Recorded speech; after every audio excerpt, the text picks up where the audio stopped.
Good morning and welcome to today's training. We're going to be talking about 5 mistakes that creators make when they're negotiating their brand deals. Now, I've been doing a whole series of trainings this past week. So if you've missed any of these trainings, things like, what is an influencer and how do you get paid to be one? We talked about pitching your deal to a brand. There's been all kinds of trainings this week, and this is just a continuation of that. So this morning, I'm going to talk about mistakes. And these are things I've had to learn the hard way or I've seen other people making when they're ultimately trying to negotiate or get paid for their influence. And before I have 5 of those, I think there's 5 biggies, is what I'm going to say. But I also feel like there is one that I have to just blow out of the water before I even give you the 5. Okay. So as you guys are coming in, just give me a shout out. Where in the world are you? I see Paul is with us again. Good morning, Paul. So glad you're here. It's always great to see you. So the biggie that I see before, like I said, before I get into all the the 5 that I wanted to share with you, the 5, not the 10. I'm just as a quick aside, y'all, this may be good and this may be bad. I've never gone live before standing. And so I am standing this morning and I talk with my hands. So I might be a little bit more, vivacious. I don't even know. I have a little bit too much energy for you this morning. I don't know, but we'll see. We're going to give it a go. Okay, so the big thing that I see before you ever get to a place of negotiation, that you have to figure it out. You have to understand that this is a huge opportunity right now. And I've been talking about this all week. In the past, influence was based on and a lot of people still have this impression. So that's why I'm going to bust this myth. Well, actually, it's not a myth so much as it is, what was once true is no longer true. The truth changed, essentially. In the past, influence was tied to our numbers, our social media numbers, how many followers do you have? And it was usually about big celebrity type of accounts. People had millions of followers, or ultimately, even a million, 500,000. Big numbers was what I think a lot of people have associated with influence and getting paid with brands to collaborate and to work with them and that kind of thing. That is no longer the case. In fact, brands today are looking to connect with smaller influencers. I call them nano influencers. This is where the opportunity is super rich right now. Somebody who has 1,000 to 10,000 followers, even less. Some people have asked me this question, well, what if I don't have 1,000 followers yet? I feel like you do need probably about 750 at a baseline. But if you don't have that, then my suggestion would be let's, get after that. Let's see what you have to do to get you to that run rate. Because working with brands for me has been an additional income stream. But this is the landscape that we find ourselves in right now, is where a lot of content creators, there's a ton of new ones. Those of us who have been on the internet for a while, we've been creating content for a long time. So even though we might not have thought of ourselves as a content creator, we're content creators. We blog, we post on social media, we do the things. But there's a ton of brand new creators in the space that have been a byproduct of COVID. And unfortunately, they don't have much going for them outside of amazing knowledge, connection. They're building community, but business. When I say they don't have much going for them, I don't mean it like in a negative way. I mean it from a business perspective. So they're basically what they have, because they don't know a lot of things yet. They're just getting started. Remember us when we just started, right? So they're just getting started, and they don't have things in place yet. Like they may not have an authority page. They may not have a lead magnet or a way to generate leads. They may be purely trading their time or their influence for money, meaning the collaboration deals that they're getting through brands. And in many cases, what's happening with these young, or when I say young creators, it's not necessarily an age thing. I'm talking about experience. In many cases, they don't know what they don't know yet, so they're accepting freebies. Like a brand will say, hey, I'll give you this, coffee mug if you will tell people about it. And so they're not really even monetizing what they're building as they're going. So point is, if you have a small community of people that are, consuming your content, really connecting with you, then you have opportunity here. And I would argue you have even more opportunity in the context of just knowing what you should be doing in order to find brands to work with you, because they are not only looking for you, but they're open to you reaching out to them, because they have, and a lot of these brands are getting internal in-house influencer departments set up, because they know that their return on investment, their marketing dollar, is 5 times the return when they're working with a small influencer. They're getting incredible results working with these smaller influencers. So opportunity knocking, y'all. Okay. So, oh, good, Paul. Thank goodness. Paul says the internet looks good today. You guys, for those of you who've been coming to my live shows quite frequently lately, well, my internet has not been stellar. I'm in the middle of nowhere. And so my internet speed is like on the low end of the spectrum, but we persevere around here. Okay, so now that I've told you about the bigger opportunity and the bigger mistake, the biggest mistake of all is not understanding that you have value in the context of the size of the community that you have today. It's no longer about the millions of followers or even thousands and thousands of followers. It's about having those smaller, tight-knit, connected communities. And if that's you, then, and when I say a community, it could be a Facebook group, it could be an Instagram account, it could be whatever, wherever you feel like you have the most engagement, the most followers, wherever that is. It's totally, even though Instagram right now is a top platform that a lot of brands are looking to get reach and connection and get into other people's communities there.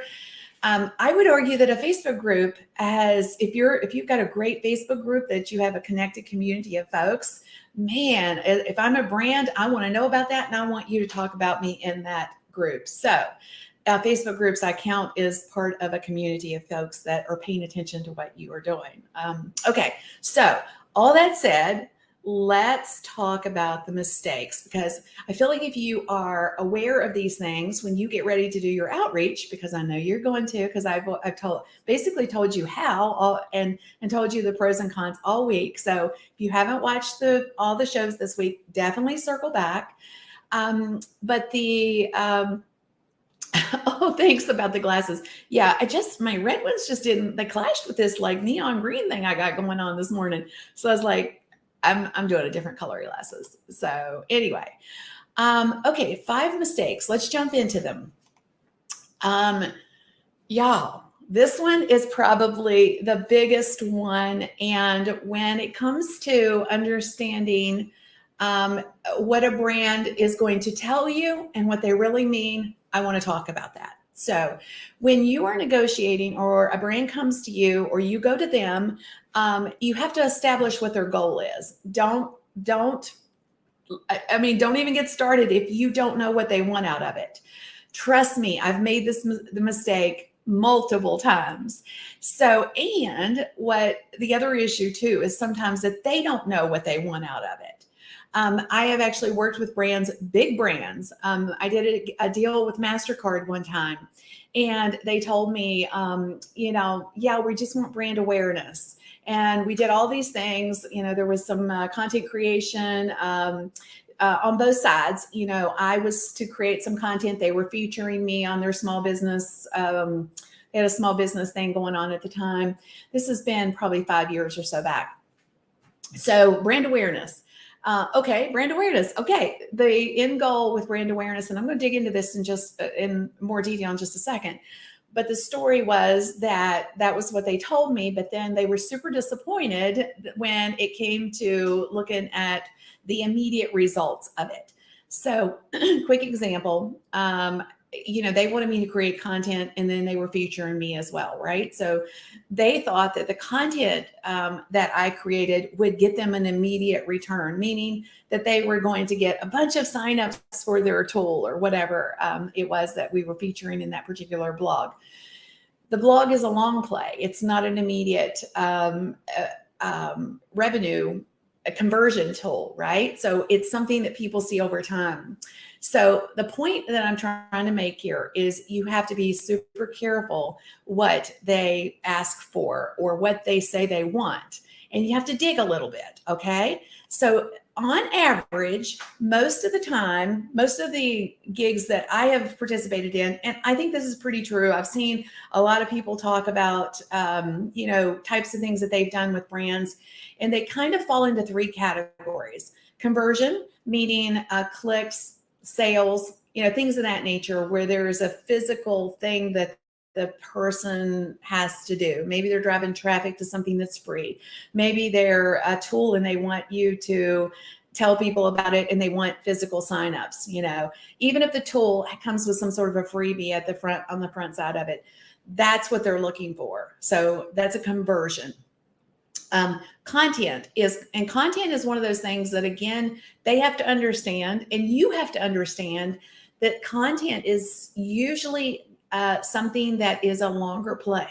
So if they want, if they want you to create a blog, or they want you to create a video series, or they want you to highlight them related wise on your socials. Those are, and especially on social media, that those things are very short spans of time where the opportunity for people to make a decision is very finite, right?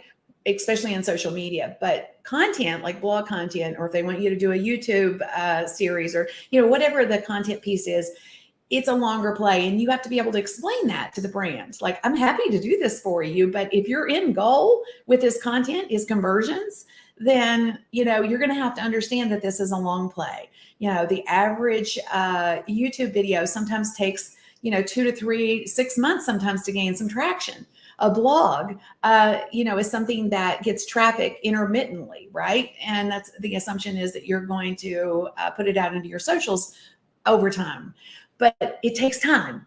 Brand awareness, this is the biggest lie of all, okay? So if a brand comes to you and they say, yeah, we just want some brand awareness. Well, what's brand awareness? It's basically building name recognition, getting their name out in front of an audience of people that they feel like is their person. Like if somebody was to come to you, let's say you're a fitness expert, and a brand that has a new jump rope, right? I don't know, or a jump rope, whatever, or we'll just use the jump rope. And they're like, hey, I've got this shiny new jump rope, and I want to get my shiny new jump rope in front of your audience, and all I care about is brand awareness. What I have found is lots of times they are lying. When they say they want brand awareness, a lot of times that's not, they may tell you that, and they say, well, yeah, we just want brand awareness. But when it comes right down to it, you get to the end of your gig with them and they're like, well, we didn't really get any sales. And I'm like, what? You told me you wanted brand awareness. You didn't tell me you wanted conversions. So the point is, you have to be totally connected to what the goal set is for them, and be knowledgeable enough to kind of coach them in some way. But the real purpose of me sharing this as a mistake is so that you and the brand are super clear on what the goal is. And you define that in the contract. Okay. So if the contract is conversions, let's put it out there. That's what, and design a campaign that's going to be conversion driven. So, if I am going to work with a tool, for example, and I know they want signups, one of the best ways that I have found to drive conversions is to share the tool, demo the tool, show the capability of the tool to my community, because they're like, oh my gosh, that's amazing. Let me go sign up for that. That's going to drive, conversion. If I was to take that same scenario where it's a tool and I just put it in a listicle, meaning, a blog with, top 5, video tools, whatever, and it's with 4 others, that's going to be a longer play, and the conversions for that is going to take longer. Brand awareness, again, most of the time, they're lying when they tell you that. The only time that I've ever worked with a brand that told me they wanted brand awareness was Asus Computer. And I shared this story earlier, but I'm going to share it again because if you didn't hear it before, I think it'll be powerful. I think this was at the beginning of, let's see, probably the beginning of this year, like January-ish, maybe. I don't remember exactly. It doesn't matter. It doesn't impact the story. Asus Computer reached out and they're like, hey, we would like to send you our brand new laptop. And we would love if you would tell your community about it. So another lesson here. I was like, absolutely. I would love to, have a brand new laptop. Who wouldn't? But here's my rates. And so I got the free laptop. And I also got paid to share their new laptop with my community. And I'm going to tell you another byproduct of that when we get to the rest of the training, because I actually ended up getting additional money based on another strategy or a mistake that I see a lot of people doing. So I'll tell you a little bit more about that in a second. But the gig with Asus was a pure brand awareness, simply because they sell through retailers. So there was no conversion mechanism in place for them to be able to see how many people went and bought this computer just because I said it was awesome. And one of the things I do is, and I'm very diligent about this, is I don't recommend anything that I don't like, or I will tell all the things I like and I don't really like this about it. I'm very honest. I do not want to ruin the trust that I have established with my community, and I recommend that you do the same. So that's usually the 3 things. So let me break it down a little bit. I talked a little bit about this a minute ago, where, when it comes to the 3 things, conversion is, they usually have a stricter budget for this, because if they know they want sales, they're, they're really more focused and what are they willing to pay for it?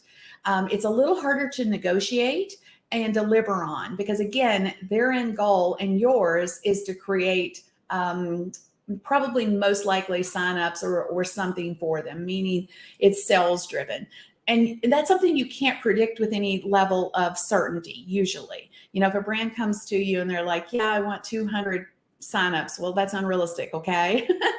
So, you have to set some expectations, I think, on the front side, and understand that this is probably the toughest campaign that you could potentially run.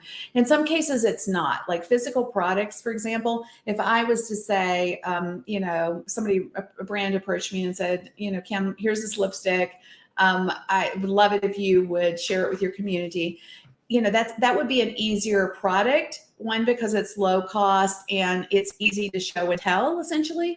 And the conversions on it, might be, a tube of lipstick could be what, $15, $20, whatever it is.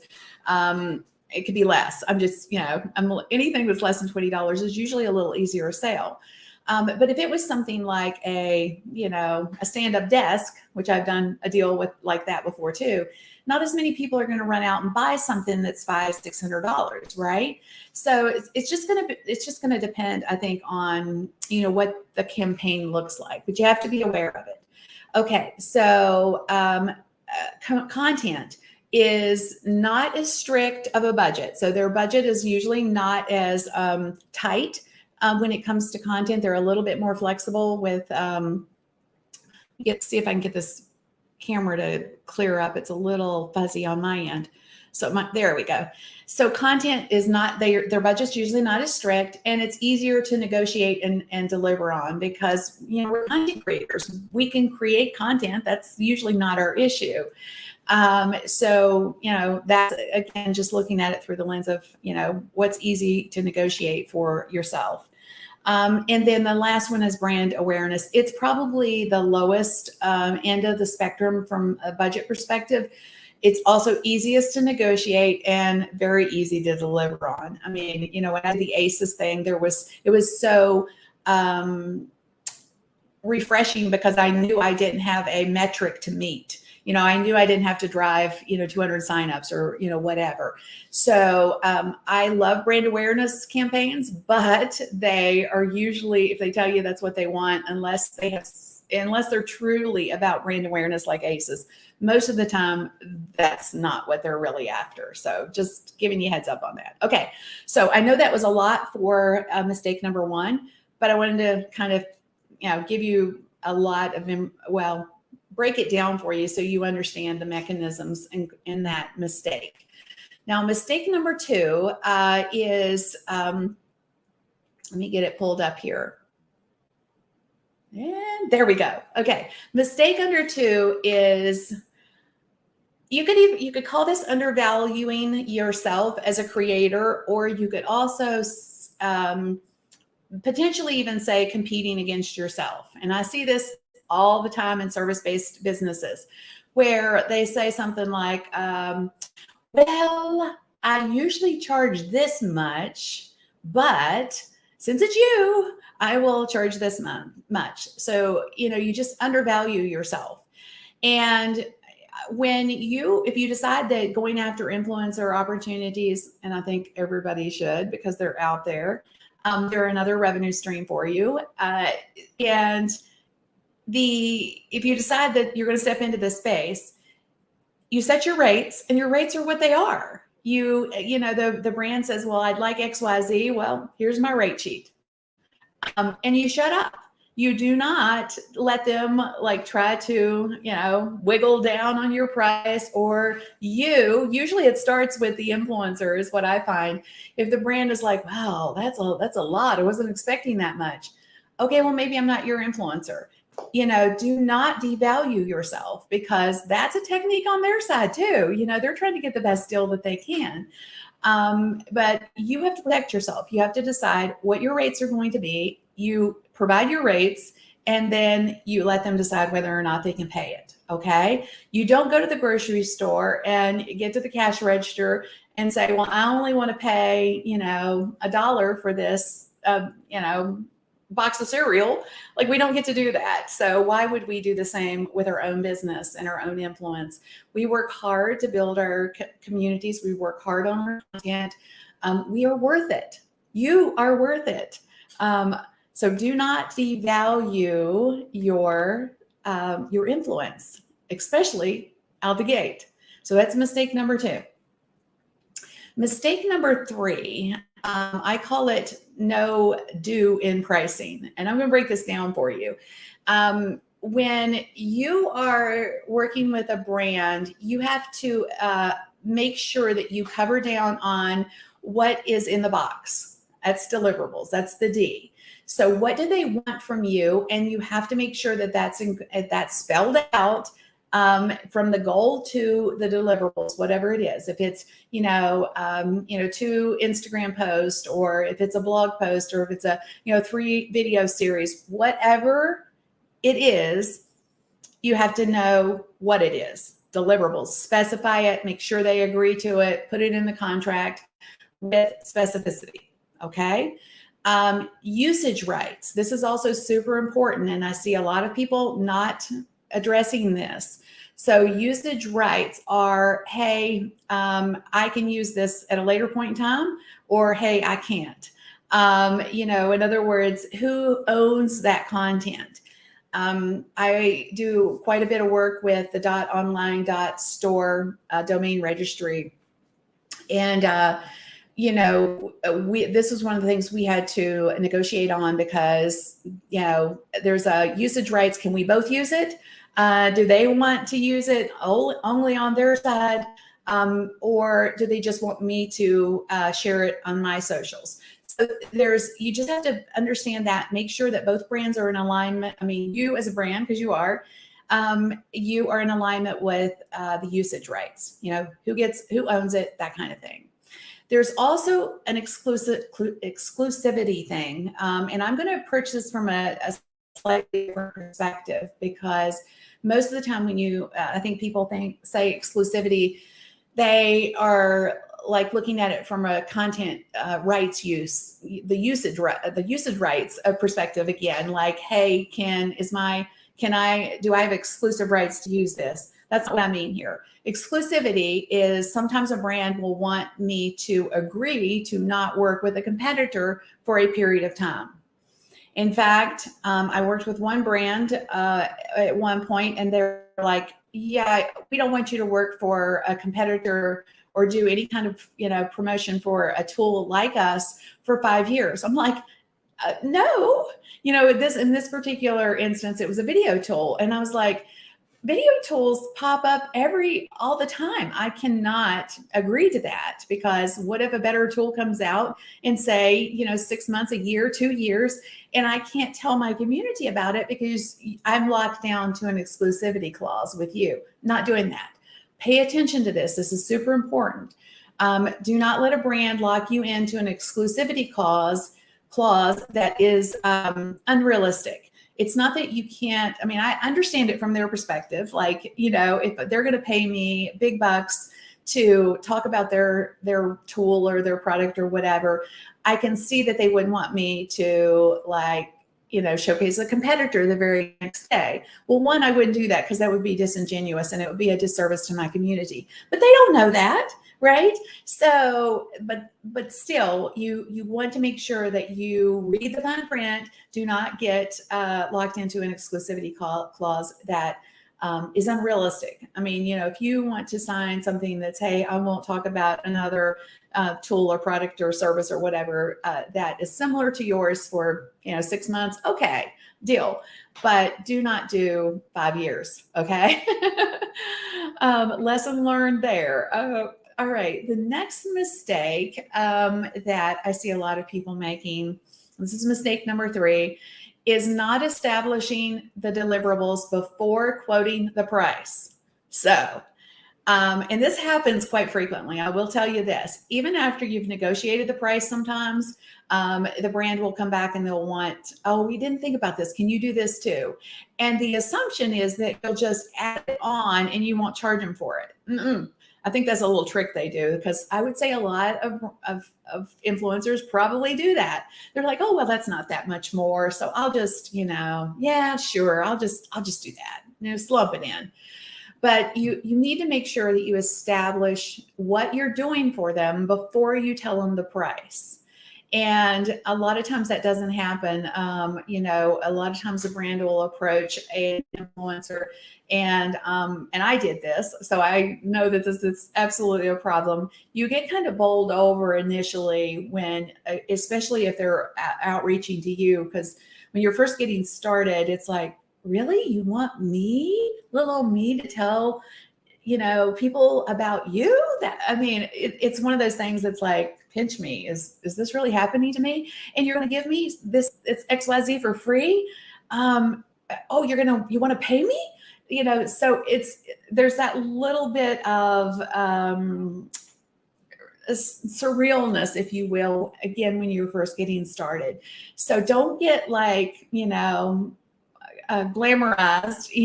by the fact that a brand's outreaching to you, because you are in the driver's seat. I'm going to say that again. They reach out to you or they respond to you. If from an outreach perspective, if you've outreached to a brand to pitch them, why do they outreach or respond to you? This is important because you have something they want. Okay?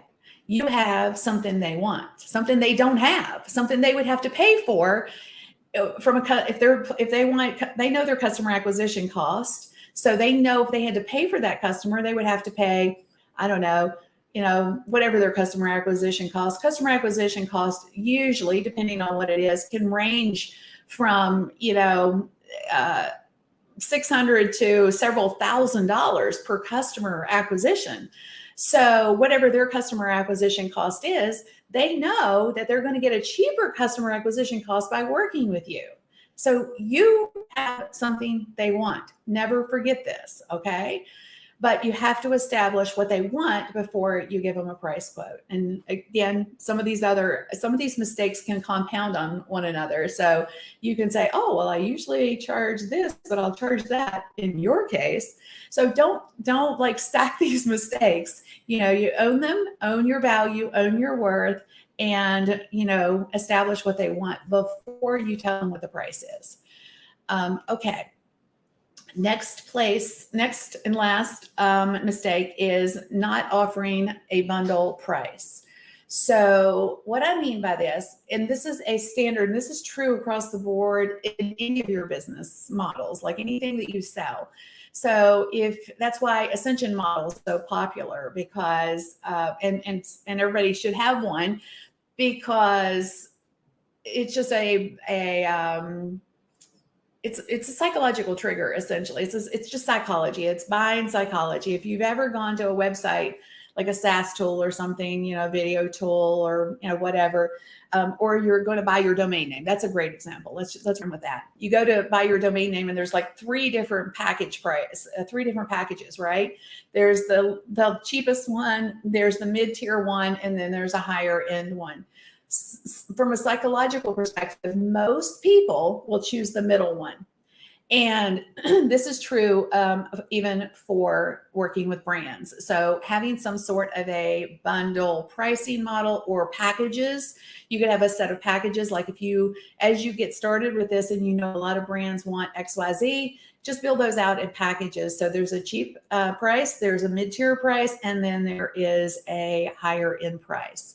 But something that I have done that has worked really well to give me some additional negotiating power and gives me more money is something I'll call bundling. So I would and I've done this with the ASUS deal I was sharing with you before, where I said, well, if you do XYZ, if you choose this package, then I'll bundle in this. So one of the things that they asked for, that I suggested that they had no idea could be done, was doing an Amazon Live review. So I bundled that in and was able to charge a higher price for that. And they didn't even know, the agency that they had hired to contract with me had no idea that they could even do Amazon Lives. So my point is, lots of times you can sell additional things that are in your wheelhouse by simply suggesting them or bundling them in for, hey, I'll just charge an extra $500 if you want me to do this extra thing, or whatever the price is. Okay, so bundling and or having some sort of a package deal on your pricing, because you're going to make more money if you do that. And especially if you set it up in that 3-tier process, it works every time. Most of the time. And it gives you an opportunity to create additional revenue, because, if somebody is like, oh, wow, that value thing, like the the Amazon Live thing, when I suggested that, they're like, wow, that would be so value-based. And how much more would that be? And I wouldn't have made that. I wouldn't have created that revenue if I hadn't have, said, hey, I'll throw this in, kind of in a package deal kind of thing. So those are my 5 mistakes. The biggie, of course, is understanding that you are value-based. You do have a community of people that, you don't have to have a massive community in order to take advantage of influencer, AKA brand deals. If you're a creator, you already got the things that a brand wants, and all you have to do is position it, reach out, and you are in business. Awesome. Roberto says he learned something new today. That is always my goal. I'm excited. Thank you, Robert, for being here and joining in with us. All right. So does anybody have any questions? I'm just looking real quick back up through the comments to make sure I didn't miss anything. I tried to stay focused on the content today, but I always like questions. So if anybody has any, just drop them in. We love them. I'm really excited to be sharing this. One of the things I'm getting ready to launch is the Authority Creator Program. And it's really about helping creators really take advantage of the authority that they're building. I have peers that have massive communities that don't have basic things in their business model. You know, they don't have lead gen, they don't have an authority page. And that is absolutely true for smaller creators in particular.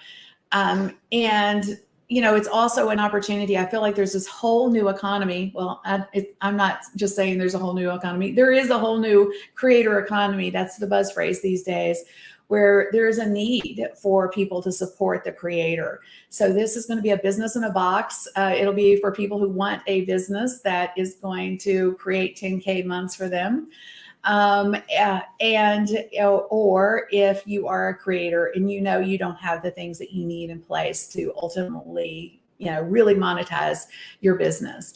So it's kind of for the person, the creator, but it is also an amazing business model because there's so many people that are going to need support. So jump on the wait list. It's at kimgarst.com/authority creator. We're going to be releasing, opening the doors to that, I think on the 22nd of this month. So if you have any interest at all, you're right, Kim, I don't have the things I need in my business to monetize, or, I'm in a sea of, if you're a service provider, I'm in a sea of other service providers just like me, and you want to be something new in a whole new space, then maybe this is your opportunity. I'm creating a whole new space called the Authority Creator Consultant. So definitely jump on the wait list. I'd love to have you guys. Awesome. All right. Well, like I say, any questions, feel free to ask them underneath if you want, or send us a message. You can find me on all the socials. For those of you that are brand new to my training, just reach out. I'm very open to responding to questions and connecting. So, all right. Well, take care of yourselves. Have a great weekend and stay safe above all else. God bless.